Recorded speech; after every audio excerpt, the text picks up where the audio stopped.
इतिहास में कुछ कहानियां इतनी शक्तिशाली होती हैं कि वो हमें सोचने पर मजबूर कर देती हैं कि कैसे एक इंसान पूरी तरह से बदल सकता है।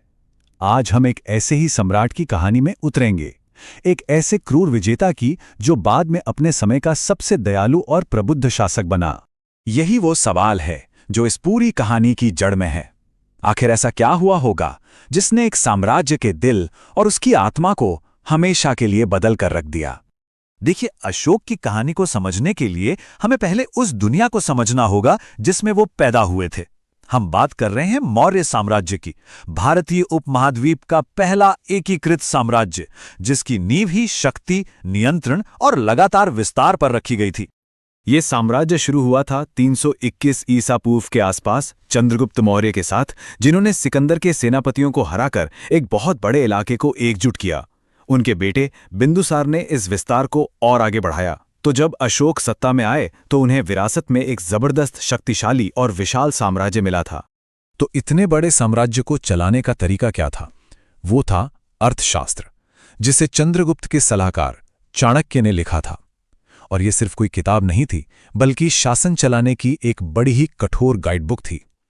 इसका सीधा सा संदेश था, व्यवस्था और नियंत्रण बनाए रखने के लिए राजा को कोई भी कदम उठाने की इजाजत है, चाहे वो कितना भी क्रूर क्यों न हो। अशोक ने शुरुआत में इसी रास्ते को अपनाया पूरी तरह से, लेकिन फिर एक घटना हुई जिसने सब कुछ बदल दिया। एक ऐसा युद्ध जो उनके शासन और उनकी विरासत को हमेशा हमेशा के लिए परिभाषित करने वाला था। कलिंग, जो आज का ओडिशा है, एक बहुत ही समृद्ध राज्य था और मौर्य साम्राज्य में शामिल नहीं था। अशोक ने इसे जीतने का फैसला किया। युद्ध बहुत ही भयानक था। लड़ाई के बाद जब अशोक ने उस मैदान को देखा तो वो विनाश और पीड़ा के उस मंजर से सचमुच दहल गए। बस यही वो पल था जिसने उनके अंदर उस बड़े बदलाव की शुरुआत की। ये सिर्फ एक सैन्य जीत नहीं थी, ये अशोक के लिए एक बहुत ही गहरा मनोवैज्ञानिक और दार्शनिक मोड़ था। उस युद्ध की भयावहता ने उन्हें अपनी महत्वाकांक्षा की मानवीय कीमत पर सवाल उठाने के लिए मजबूर कर दिया था।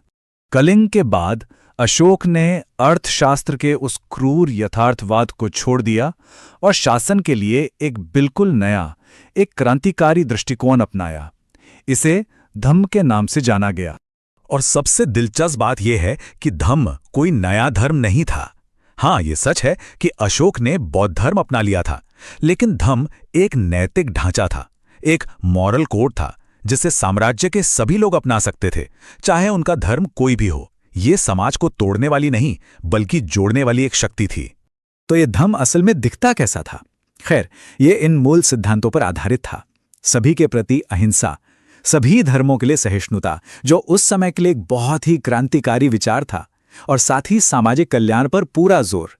उन्होंने सचमुच अपने साम्राज्य को एक वेलफेयर स्टेट में बदलने की कोशिश की। और हाँ, ये सिर्फ बड़े बड़े विचार नहीं थे। अशोक ने इन सिद्धांतों को असल नीतियों और कामों में बदला, जिसने पूरे साम्राज्य में लाखों लोगों की जिंदगी पर असर डाला। तो ये संदेश लोगों तक फैलाया कैसे गया? उन्होंने पूरे साम्राज्य में पत्थर के बड़े बड़े स्तंभ और चट्टानें खड़ी करवाईं, जिन पर उनके आदेश खुदे हुए थे। ये एक तरह से प्राचीन बिलबोर्ड थे, जो सीधे लोगों से बात करते थे, उन्हें बताते थे कि एक नैतिक और दयालु जीवन कैसे जिया जाए। अशोक का ये जो बदलाव था, वो हर स्तर पर दिखाई देता है। शासन का लक्ष्य अब सिर्फ नियंत्रण नहीं था, बल्कि अपनी प्रजा का कल्याण था। राजा अब सिर्फ एक शासक नहीं, बल्कि एक पिता की भूमिका में था। जासूसों की जगह धम्म महामात्र नाम के नैतिक अधिकारियों ने ले ली, और विजय की नीति को शांतिपूर्ण कूटनीति से बदल दिया गया। मतलब ये एक पूरा 180 डिग्री का बदलाव था।